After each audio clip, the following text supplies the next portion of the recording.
Welcome to Politricks, the show where we strip away the talking points, bypass the spin, and dive straight into the tough conversations about politics that everyone else is trying to avoid. Politics isn't a game, but it's often played like one. On this show, we expose the strategies, question the motives, and break down how the decisions made in back rooms actually impact your daily life. We aren't here to echo party lines or give anyone a free pass. We're here to ask the uncomfortable questions, challenge the conventional wisdom, and have raw, honest debates with the people shaping our world. If you are tired of the usual political theater and ready for some unfiltered truth, you are in the right place. Let's get into it. All right, good evening, and how's everybody's evening? It is 6:01, and this is Politricks. I'm here. My name is Stevenson, and I'm the host. I'm always here with my brother Yates, and he'll be up in a second or two. I have a question for the politicians. It's just a question. So I get a pamphlet in the mail, and my brother want to get in on this. Let me make sure I bring him up here. Okay, there you go. So Ron, how you doing, brother? Hotep, peace, my man. So I was just getting ready to tell you that I get these pamphlets in the mail from the different politicians, right? And as I go through the pamphlets, I'm looking at all the different photographs. I got a thing for photography. They talked about community and bringing community together and how much they're going to do for the community. And I always see these guys at the different events, the men, the women, all the different politicians, and they show up at the meetings, and they always give this little speech about how we're going to come together as a community. Well, the thing about the pamphlet is that when I looked through that pamphlet, I didn't see anyone there that looked like me. I didn't see anyone there that was brown, black, or Asian. So what community are they talking about? Because we don't get any representation, even in a pamphlet. You dig what I'm saying? Well, you have to keep in mind that under the current administration, a number of seats that were normally held or traditionally held by black and brown representatives have been basically gerrymandered out of existence, right? This is something that has been going on for the past 30, 40 years now. They constantly redraw the lines. When Trump was reelected in 2024, one of the things he said was he wants 5 more seats in Texas. And, it was then incumbent upon the Texas legislature to go out and find 5 more seats so that Trump could hold on to the House. And that is what this is about. I just saw something online where Steve Bannon, one of Trump's closest confidants, and I guess another word would be co-defendant, has told Trump, listen, what you need to do is you need to send ICE to the polling places, or you need to declare essentially martial law so that you can have control over the election. And, Steve Bannon said, going back a few years, Steve Bannon said, look, if we lose the House, we're going to jail. And Steve Bannon is just saying a quiet part out loud. Look, whatever you have to do to prevent this takeover, because if it happens, you, I, and several of our other co-defendants will actually be in jail. Well, I still didn't like the pamphlet where I just felt that we weren't getting any kind of representation. If you talk about community, then you say you have a diverse community, then that should be shown on the pamphlet. And so, you're asking me for my vote, right? They don't have a problem going around asking you for your vote. So at least show me in the pamphlet. Let me see somebody that looks like me in the pamphlet. This way I know we're talking about the whole community and not just a segment of it. Anyway, Well, go ahead, say it. Well, you have to keep in mind that for Trump and the MAGA base, which the MAGA base is shrinking every day, right? A lot of them have come to realization that Trump has abandoned them. You know, these things that he promised, none of them are coming to fruition. None of this drill, baby, drill. None of this reestablishing or reopening the coal mines here in Pennsylvania. None of that is happening. None of the jobs. Do you remember? I guess maybe a year ago, Trump was talking about all the deals that were going to be signed. Yeah. Trillions of He dollars will be does. coming to the United States. You notice he doesn't mention those deals anymore. No, What because happened? the trillions of dollars went in his pocket. That's what happened. Right. There were no deals, right? There were no deals forthcoming. There are no deals now, right? That's why he doesn't mention it anymore. He doesn't talk about the economy anymore because he has no control. He talked about Biden, and he had MAGA talk about Biden with gas prices, with food prices. You know what he said about the economy? He did pretty much say he talked about the economy. He says, well, if your price of gas is going up, you know, a little bit, we're here. This is happening because of what's going on in Iran, and we don't want them to get a nuclear arms. We don't want them to have a nuclear missile. So that's why that's how he feels about the economy. And there was a time that when they asked him about it, he said, I don't care. All he cared about was the war and how much money that he's going to put in his pocket. Anything else, he didn't care. He didn't care about anything. You know? Well, basically, his statement is basically a non-statement. He's not getting into any specifics of what he's going to do to address the high cost of gas, food, just the high cost of living. He's not saying anything about how he's going to bring it down. He didn't even use the talk. You rarely hear him say, "Make America Great Again." Oh, he'll wear the hat. He wears the hat, but you don't hear him saying it anymore. And if you think about it, when the current New York City mayor, Mondami, won, his platform that got him, Gracie Mansion, which is the mayor's residence for those who may not know, was his talk about affordability and bringing prices down. After Mondami was elected, Trump all of a sudden started talking about affordability. Before, he said it was the Democratic hoax. But when he saw how a man, a Muslim, right, a Muslim that they call a socialist, can win in a city like New York talking about affordability, Trump realized this guy might be on to something. And then he brings Mondami to Washington. And they have a bromance. Now, this is supposed to be the enemy. This is supposed to be the guy that is destroying the fabric of America. They call him a socialist. They call him a communist. They call him a terrorist. Anything ist, he's it. And yet Trump embraced him like, it was Romeo and Juliet. So that had to have some effect on his MAGA base. And it still is having that effect. Well, I'm going to tell you that the only thing I think Trump is thinking about right now is how much tax dollars he wants to take and put in that damn ballroom. I told you before that there's a ballroom that's about a mile away from the White House, and it's fully secured, the whole nine. So they can go there. It's very nice looking. And you didn't have to tear down and build up a new ballroom that's going to cost us billions of dollars. Now, you tell me you can't pay for SNAP. We no Medicaid because there's fraud. Every time it's time to look out for the little guys, it's always a mention of something about fraud. They're the biggest frauds going, man. The biggest frauds going. They're stealing our money.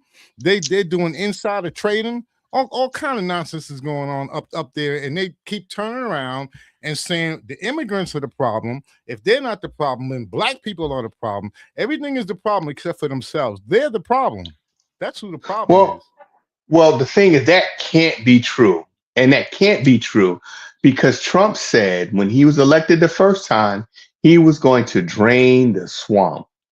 So I mean, let's be realistic. Trump went in there and he drained the swamp, didn't he? There's no graft in Washington anymore. There's no Mm. thievery. There's no misconduct going on in DC. That can't be happening because he said he was going to drain the swamp, that he was going to get all of the corrupt politicians out, that he Mm. was going to be the anti politicians who stood against the 1%, the elites. How is it people did not see or could not see that Trump is an elite? Trump is the kid or was the kid that everybody hated. Why? Because he was spoiled, he was arrogant, he was narcissistic. Well, Mm. somehow through the show, The Apprentice, and through media magic, Yeah. the people at Trump that would hate Trump now love him, now worship Mhm. him, now are Mhm. going around saying he's the greatest president ever, Really? right? Can you believe that? And they would vote for him a third time if they could. They probably would. You know the latest thing about this guy Trump, he goes to South Korea, right? And he sits there and he tells the guy, the president, right? He says, "Look, we don't really need your help over here in Iran, but we if you want to come in and help us, come on in and give us a hand." And my man said, "No, pretty much, I'm not getting involved in some ish that you started." And I'm not gonna send my troops over there to get killed or some nonsense that you started. Right? So what do you think about the South Korean president, man? Well, the South Korean president has his hands full with North Korea. Hello? How do you how do you reduce your troop strength, sending him into Iran, which is a quagmire, when you have a nuclear armed North Korea and there's still a great deal of hostility between North and South Korea? You have to understand the war between North and South Korea never ended. There's Mm. simply an armistice in place, a ceasefire. The war never officially ended. So, for them, for it was a smart move for him to say, I'm not going to put my people in my country at risk by sending them more thousands of miles away to fight a war that clearly you're not winning. And even if you add North South Korean troops, you're still not going to win. Mm. Iran has the advantage in many important areas. And Trump is still saying, you know, you go back to 2025, the bombing mission, we destroyed their nuclear capability. That was a Mm. year ago. Well, if the nukes were destroyed and you set their program back decades, why are you still talking about the possibility of Iran getting a nuclear device? You said I you can did remember that.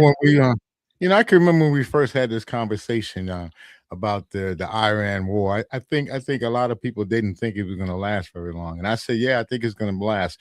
I'm saying now, I think this may be our modern day Vietnam. Really, I really do. Because look, he's pushing all of our allies out, so we're not going to have anybody to back us. And when China and Russia and when they get ready to do their thing, we're not going to have anybody to help us at all because of the way this guy is treating all of them. You know, we're losing allies left and right.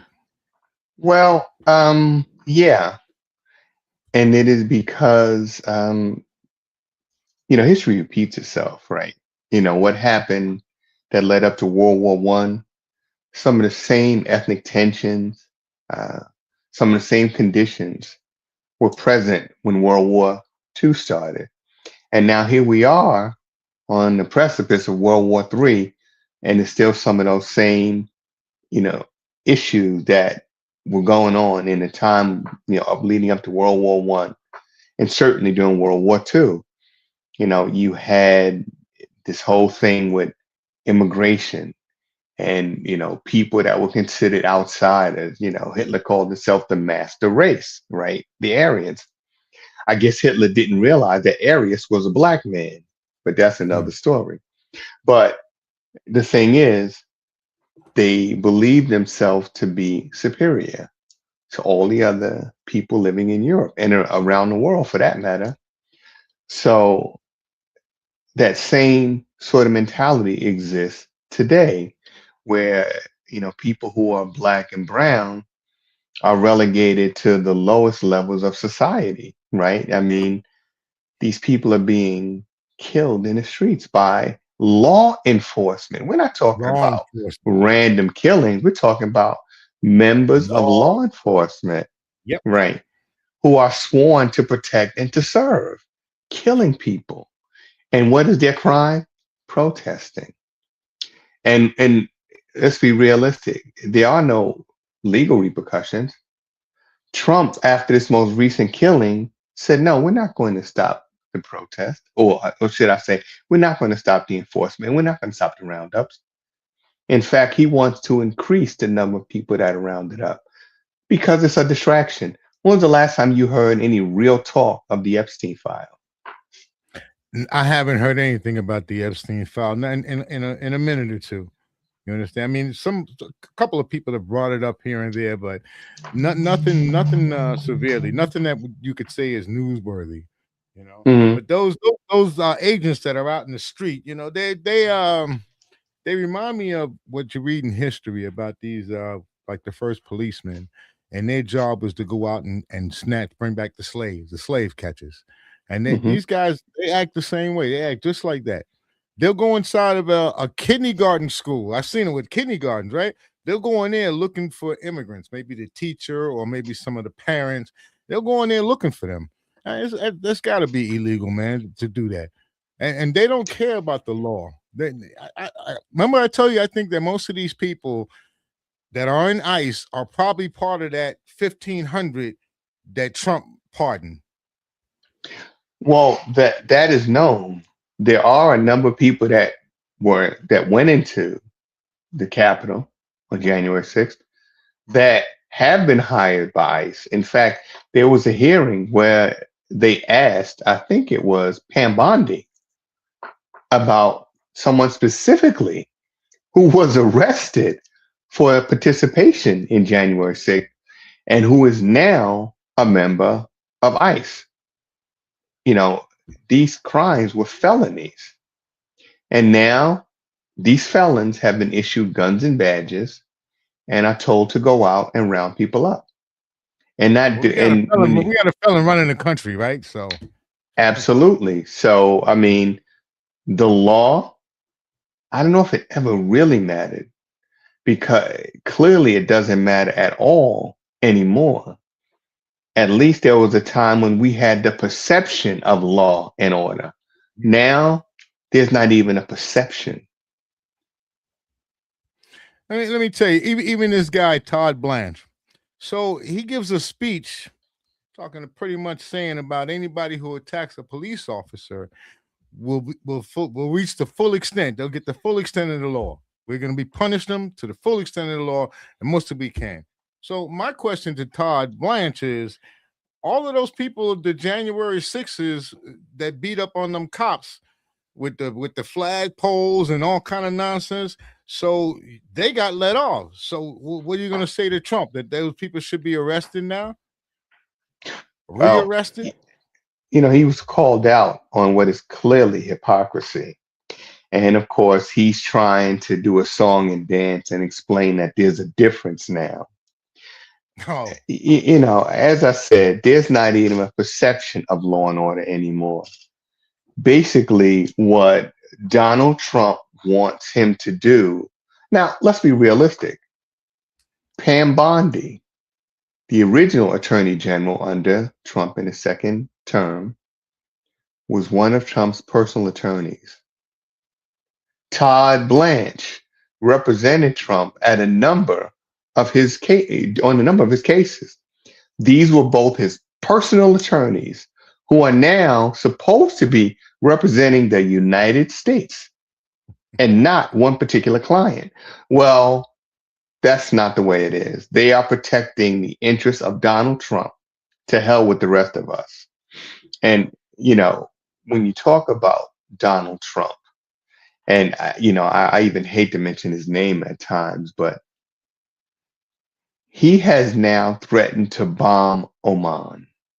Mm-hmm. because he's saying that they should not get involved, I guess, in the negotiations with Iran to reopen the Strait of Hormuz or to, God forbid, side with Iran. So now here's an individual who said no more foreign wars, that they were stupid, that they were costly, right? That he would Mm-hmm. not put Americans in harm's way. And now he's done it 6 or 7 times on these bombing campaigns. Now he's caught in this quagmire in Iran that he really doesn't know how to get out of. And he's talking about bombing Oman, Yeah, who, he's by the also way, is talking an about ally. right. Is an ally to Iran, right? No, a U.S. ally. Oh, really? Okay. There So are why? American bases in Oman. So why would Trump have a problem with that? Well, why would Trump have a problem with so many things, right? This Yeah, is that's true, man. Trump we're This is talking true. about, right? Very true. Very true. So this He- guy, he says that he wants to take the Strait of Hormuz and make it a U.S. territory. Did you hear that one? He's already claiming that it is U.S. territory. Now, it's one He's thing to claiming he claim got it. them boxed in. He don't got them boxed in. He's talking about that like the US has control over the Straits of Hormuz, that they can open and close it pretty much at will, and he's just barricading it until he gets a deal. They don't people going in and out of the Strait. Iran, they control that. They control Mhm, that people coming in and out of there. They control that, not Trump. mhm. Trump is a And liar.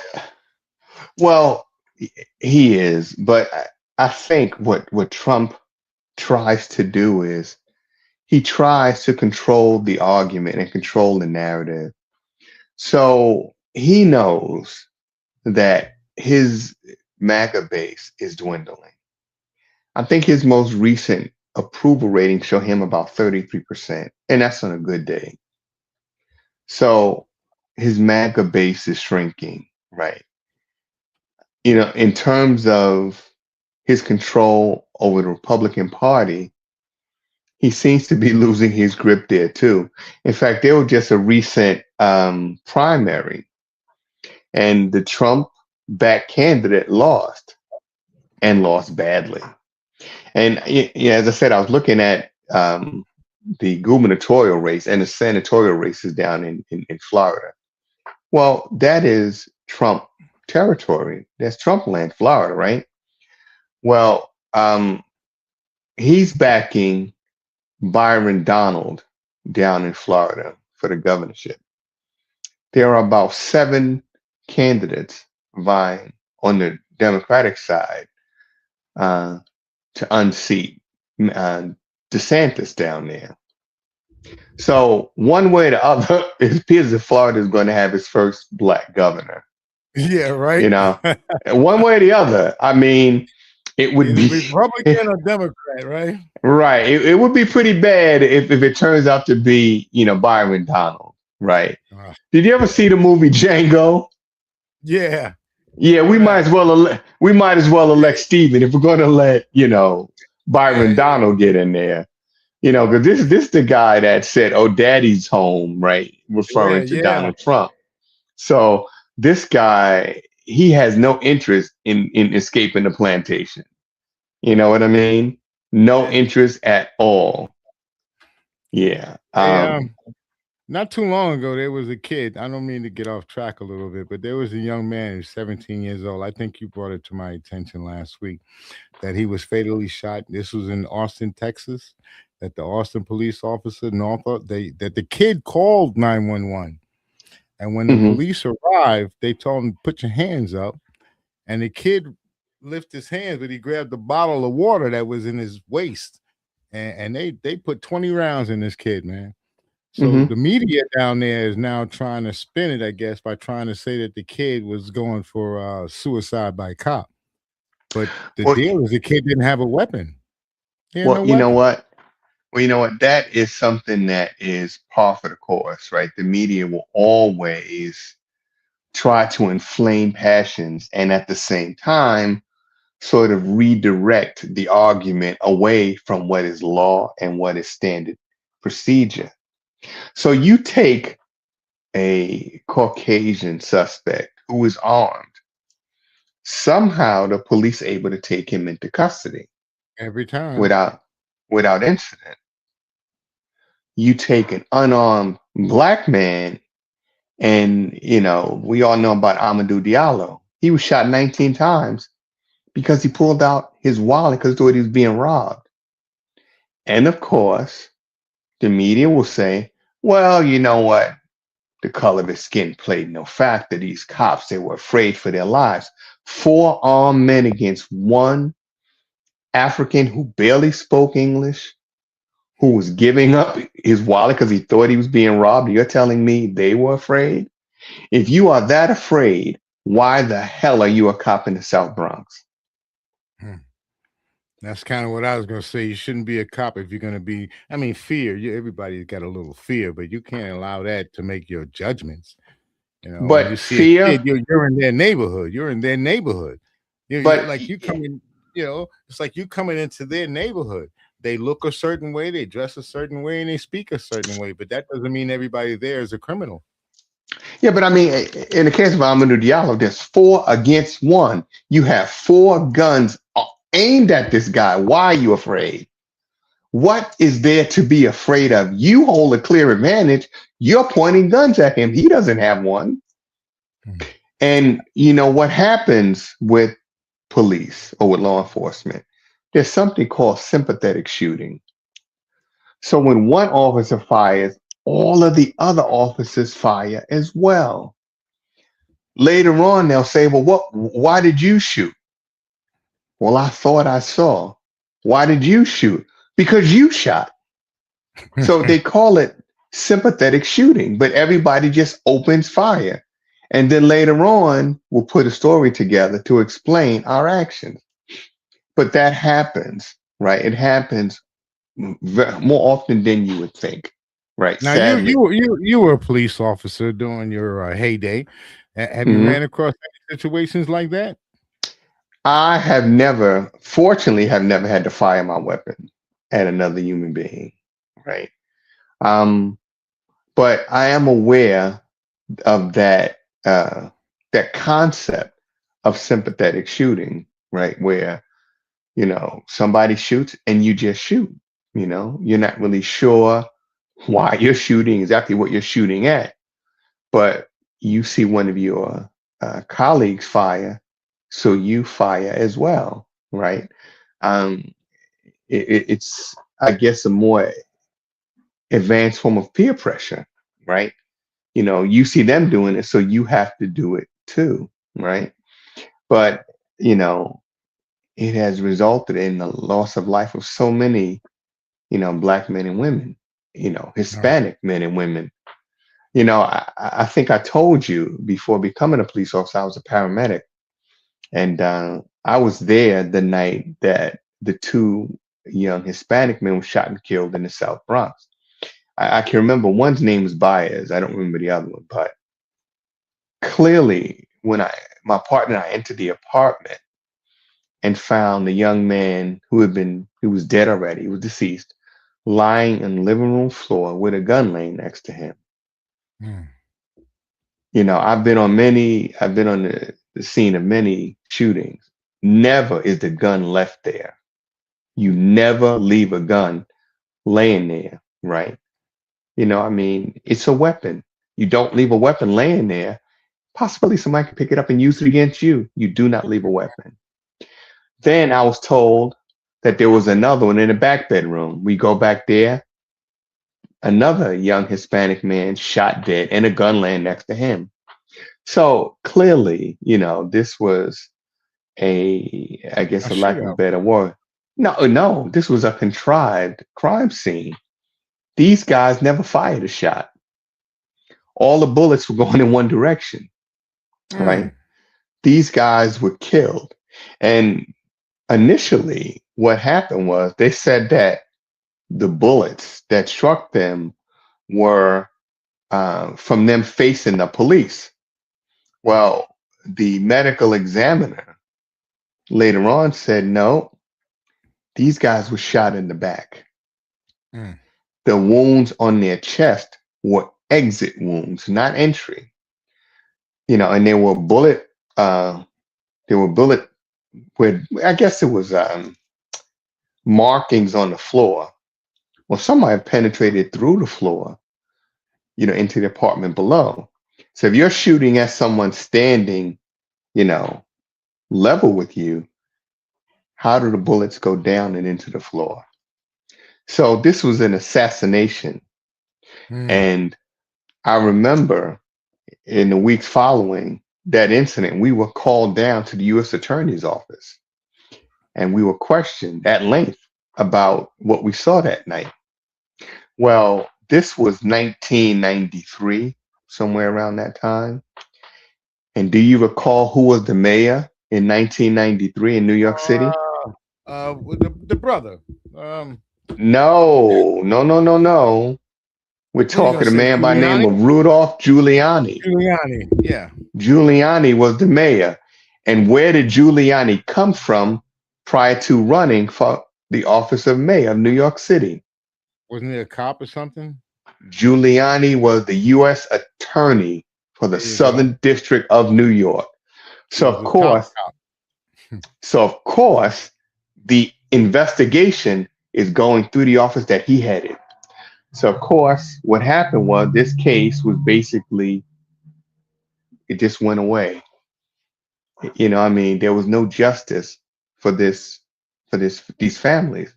And I remember seeing a documentary where the mother, I believe it was Mrs. Baez, was talking about her son. And Giuliani, she was doing a radio interview, and Giuliani broke into the interview and he insulted her, saying, well, why was your son out at that hour? Doesn't matter what hour he was out. He had a right to live. Why was he assassinated by that time a detective that had just left your security detail?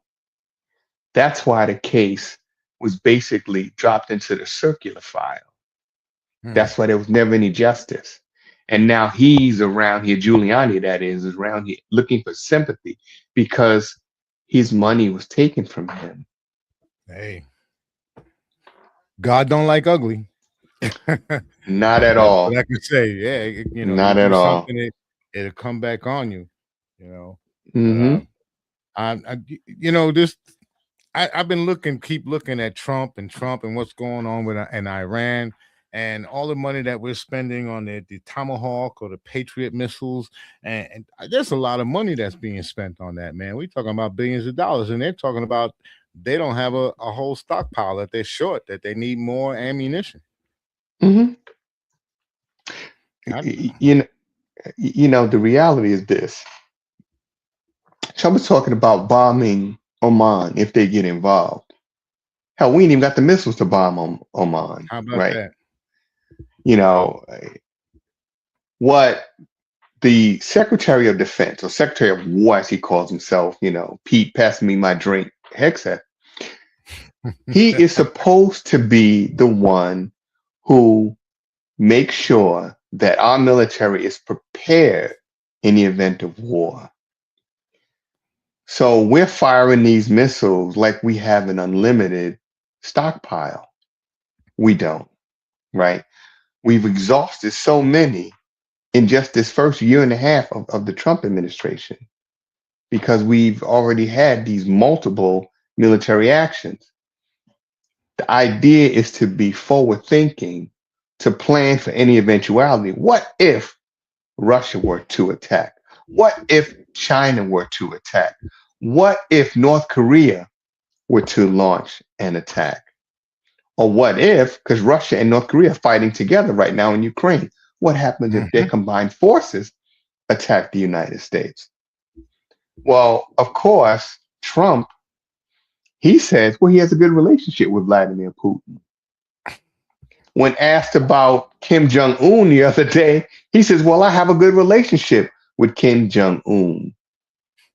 Well, Kim Jong Un and Vladimir Putin are using that to their advantage. Sure is. You know, There were no sanctions put on Russia. There were sanctions on U.S. allies, but none on Russia. Mm. And, last week we talked about Greenland. Well, there's something you said that was correct. Well, American companies, Greenland company from Texas, they Mm-hmm. ship their equipment to Greenland. Mm-hmm. But the Greenland government says, well, wait a minute. We're not going to allow you to do anything. First of all, you didn't have the proper permits nor the permission to even bring your equipment onto Greenland soil. So at this point, there is no drilling taking place. And there's a possibility that there may never be any drilling that takes place. Because if these American companies, in conjunction with the British, were to start drilling and siphoning out the oil, who's going to benefit?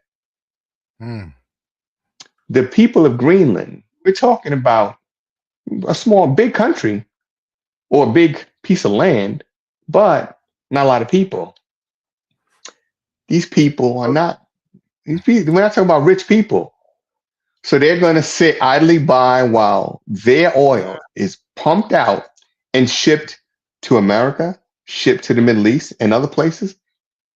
Their undisturbed lands are being destroyed, the environment being destroyed, and they're not even benefiting. I don't think that's going to work. You sure we're not in Africa, man? All these cats are coming in Africa, stealing and looting, as they want to call it, looting the artifacts. And every time you see pictures of the kids in Africa, you see them with the flies, and they look like they're malnourished and whatnot. And they don't want to give back the artifacts to the African countries. They don't want to give it back. Even though they know it was stolen, they still don't want to give them back. Well, a lot of countries are giving back some of them. Yeah, I think it was France that said we will loan. It was either France or England said we will loan them back. No, you don't loan back stolen property, right? You don't loan stolen artifacts. You give it back. So a lot of countries are now getting pressured to give back what they stole. And, for the Europeans, and I'm including America in that, or should I say the West. One of the things that allowed them to take control of the known world was their unity, right? Mm-hmm. They were in lockstep. Now, of course, there were times when the alliances broke, World War I, World War II. But think about it. Since World War II, the end of World War II, how many wars have they fought in Europe? I mean, there's been some uprising, things like that, but how many wars have been fought in Europe since World War II? Well, other than what we got now with Russia and Ukraine, I can't think of any. Exactly, because the Europeans or the West, right? They were strong. They had strong alliances. They had NATO and other agreements that they stuck to, right? We're going to go to what's called the global south, and we're going to take their resources. And if they resist us, then we will fight together as a unified front. Remember the first Gulf War? Oh, yeah. Every European country was part of the coalition against Iraq, right? Yep. Same thing. Right? And they with the United States.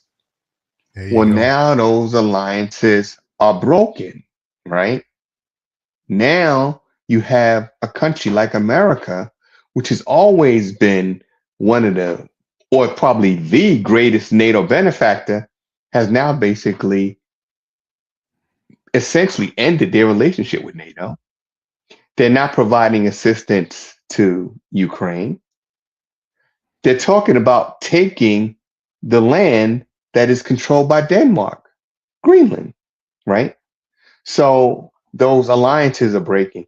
And if they further shatter those alliances, how do you continue to control Africa or Asia? One of the things that the Europeans feared most was the rise of China.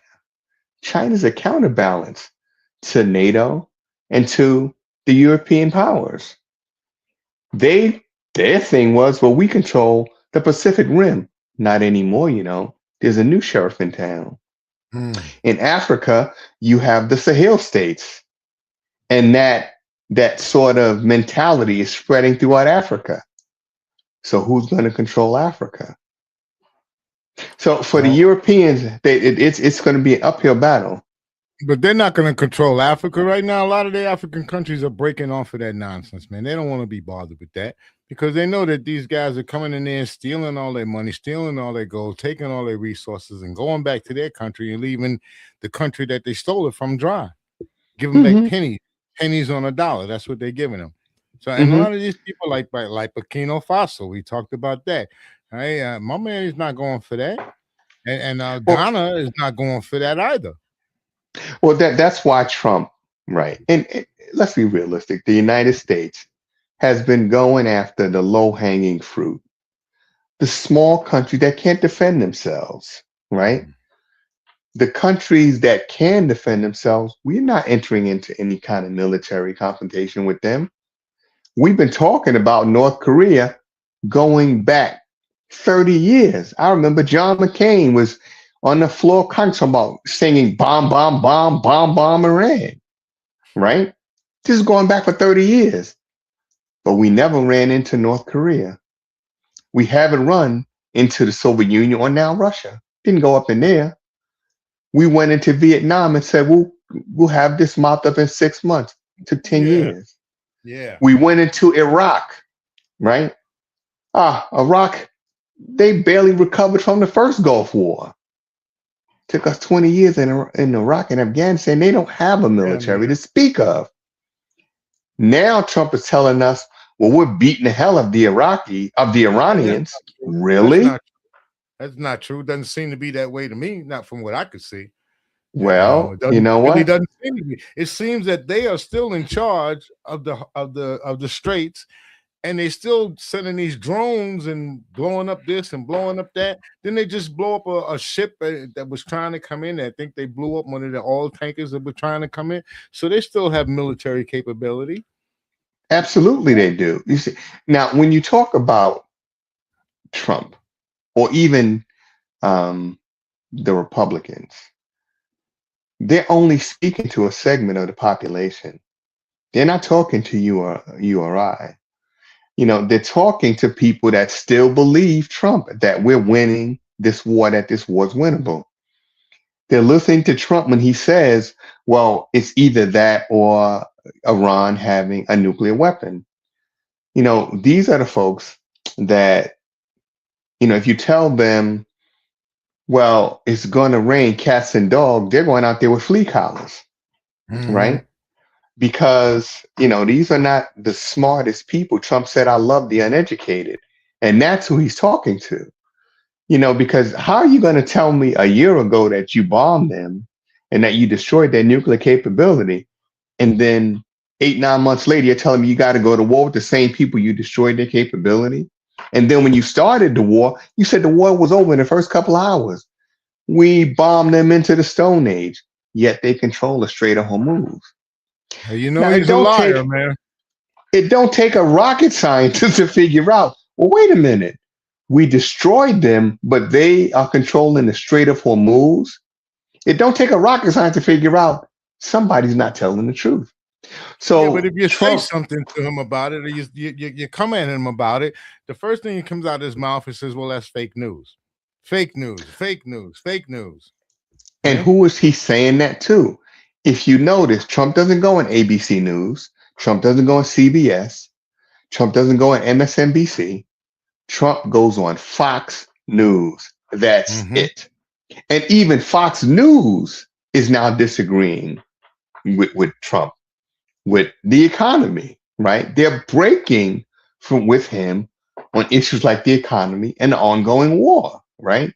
So the only media outlet that he had that was 100% Trump friendly, that paid almost $800 million for like getting caught lying, or over $800 million for getting caught lying.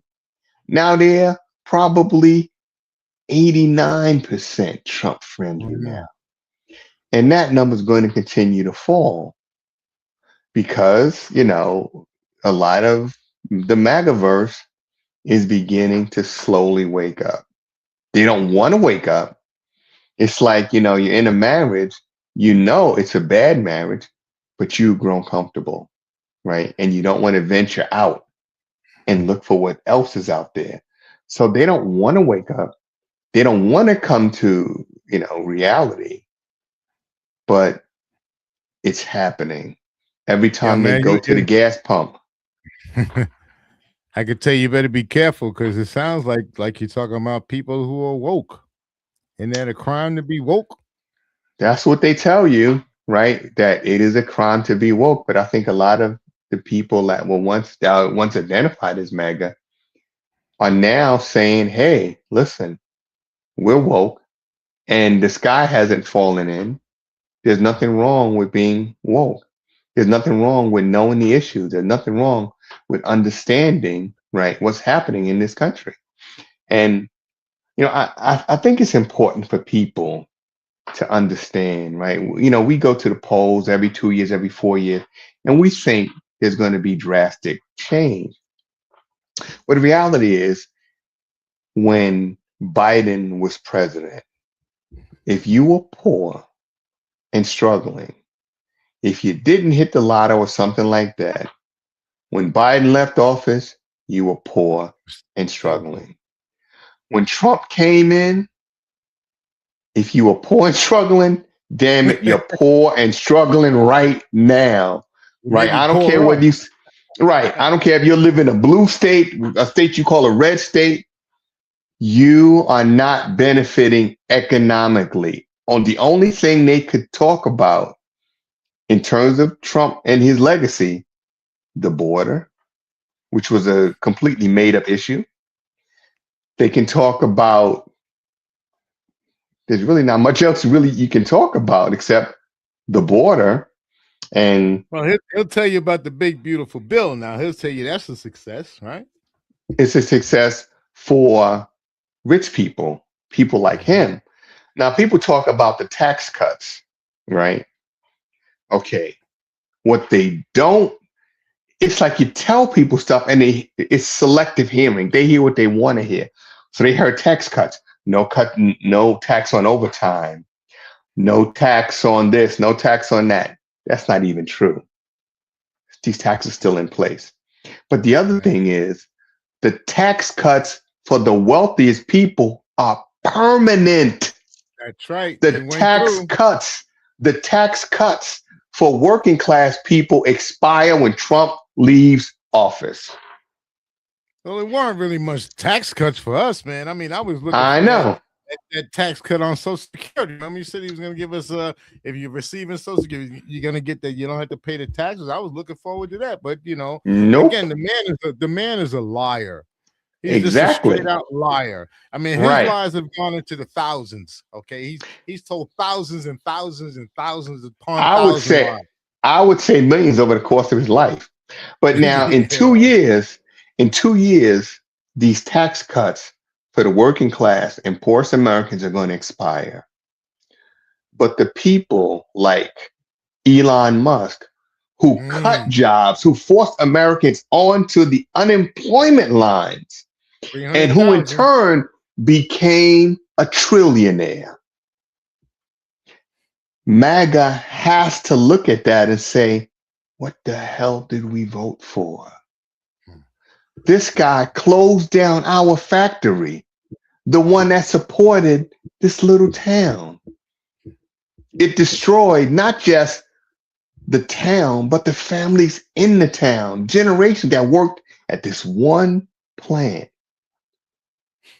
And you thought that Trump was only going to hurt certain people. You didn't think that as Malcolm X said, the chickens would come home to roost in your yard. You thought it would just. Are you looking at my shirt there? I can't even see it. look at my shirt there. Oh, I see, brother Malcolm. Oh yeah, I see him. I'm like, you're looking at my But shirt. You bring him up, well, but it's appropriate what he said, right? The chickens have come home to roost, and they're roosting now in rural America. See, when you thought it was just going to be in the inner city, in black and brown communities, but now it's in rural America. The factories that supported generations closed. Jobs still going overseas when he said he would stop that. He talked about reinvestment in America and making America great again. Where's the reinvestment? Show me one factory that's gone up since Trump talked about all these deals he's going to sign. Where are all these jobs? So let me ask you. Where's the hope for America? Didn't people go to war because no, they had paid all these taxes, but they weren't getting any representation for their taxes? Correct. Yes. And Yeah. you got to think about that's kind of what's going on now, man. It's because they're spending billions of dollars on everything except for us. Yeah. And I don't mean us as like, I mean us as a people, us regular folks living day to day. We don't have billions of dollars. We don't have all this money invested in stock. These are the people that we're paying for, that pool, a nonsense pool of his. We're paying for that. We're paying for the ballroom. What's interesting is, we have a senatorial race here in Pennsylvania.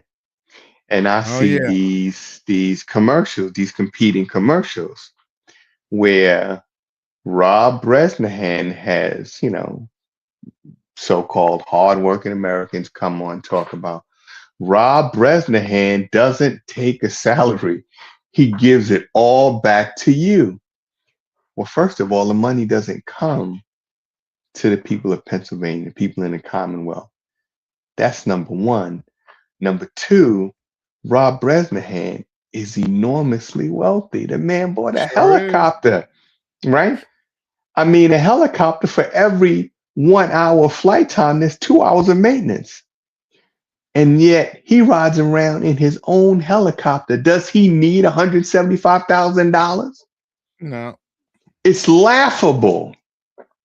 Now, on the other hand, you have Paige Cognetti, who I'd like to have come on the show. Yeah, I would love to have her come on the show. I think we're gonna have to get in contact and have a talk with her. Yeah, I like the things she has to say.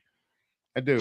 Well, I'd like opportunity to meet her. I got an opportunity to meet her at one of the events that we were at, and I guess I'll get back in contact. Matter of fact, today one of their people got in contact with me. So yeah, I'll respond. Let's see if we can get her on the show.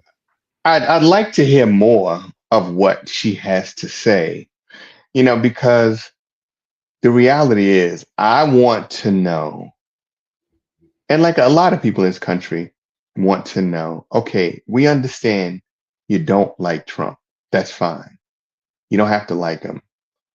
But if you take over, what are you going to do? What are you going to do different? It can't just be about getting rid of Trump. That will not solve the prices, the problem of high prices. That won't solve the problem of unemployment. That won't solve the problem of giving the children in the future, our children's children, the same sort of opportunity that you and I had 30, 40 years ago. So we had unions 30, 40 years ago. Plan? We had more unions. We had more fight. And you're right, because I always say you put them in office. Like I'm telling you, the guys, even with the representation of us not being in the pamphlets, but we vote for these people. You put them in office, and then what do they do when they get in there? That's what I want to know is, what are you going to do? What changes are you going to make? How are you going to help represent us? Are you going to allow them to come in and redistrict like they did in Texas and whatnot? Or what's going to happen to us over here? Are they going to come in and start banning our books because they don't like the way what the education system here is? What are you going to do? And you know what's most important? What is most important is not what the candidates say, because they'll say anything to get elected. What's most important is who's backing them. Who is providing the financial means for them to spend? You got to figure in the state, the Commonwealth of Pennsylvania, this race between Bresnahan and Cognetti, hundreds of millions of dollars will be spent. Where's the money coming from?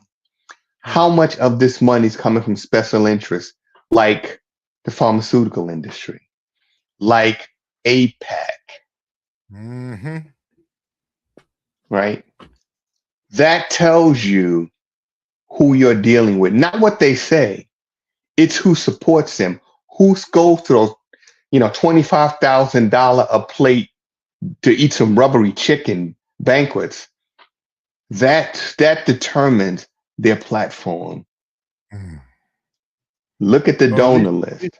It tells you who their real constituents are, and they're not us. They're not us. When they're taking that money from the people, the people, they want something in return. It's not it's not I'm going to give you this and you're not going to give me anything in return. Like Trump with the damn ring, $35,000 ring with all the diamonds and rubies, and I don't remember which country it was, but they gave him the ring and he decided not to put any tariffs on the country. So that's more or less, that's like a bribe, It's like a bribe. It is a bribe. That is in violation of the emoluments clause in the Constitution. But again, like I said, we don't even have the perception of law and order anymore, because if you think about it, the Department of Justice has been decimated. All the regulatory agencies have been cut to the bare bones, if not eliminated. So, you talk about, the big, beautiful bill and, now it's the Save America Act. No, this is the Save Trump's Ass Act. Trump doesn't really care so much about the slush fund. What Trump's main concern is the other part of the bill that says him, his family, and those he does business with can never be prosecuted by the IRS for tax-related irregularities. That's what Trump really wants. The $1.8 billion, sure, he'll take it. And for those MAGA that still think they're going to benefit from that, do you really think Trump is going to give you all of that money and he's not going to get the bulk of it? Trump has already sued himself, meaning he's suing the U.S. government. You're the head of the U.S. government. So essentially, you're suing yourself. Trump is in love with money, and there's no way in hell these folks that went into the Capitol, they got to be fools to think that amount of money is going to go through his hands and into theirs, or they'll get something, but it'll be nowhere what they think they're entitled to. Yeah, I want to give a shout out to some of the people that I know that we really work hard in our community and really looking to boost our community. So first on my list would be Tamiko Patterson. I want to definitely give a big shout out to her. It's kind of like a roll call. Next on my list would be Tara Probst. And we all know Tara Probst, and she's definitely a go-getter. She's a mover and a shaker. After that, I guess it would be Maureen Madden. Now, she's been in the position for about 10 years, and she's still running. We got the 176 district, and I want to say hello to Mr. Tom Cooser, because he's running over here for that position. Okay? All right. So, and you might as well throw Mr. Wrightson in there, too, because he's up against Rosemary Brown. Now, I like Rosemary Brown. I like her personality. Think she's a wonderful person. I just don't particularly care for her policies. I don't. So that's where we stand with that. And on that note, it's about time to say Hotep. And we're gonna say Hotep. Peace. And we're gonna get out of here.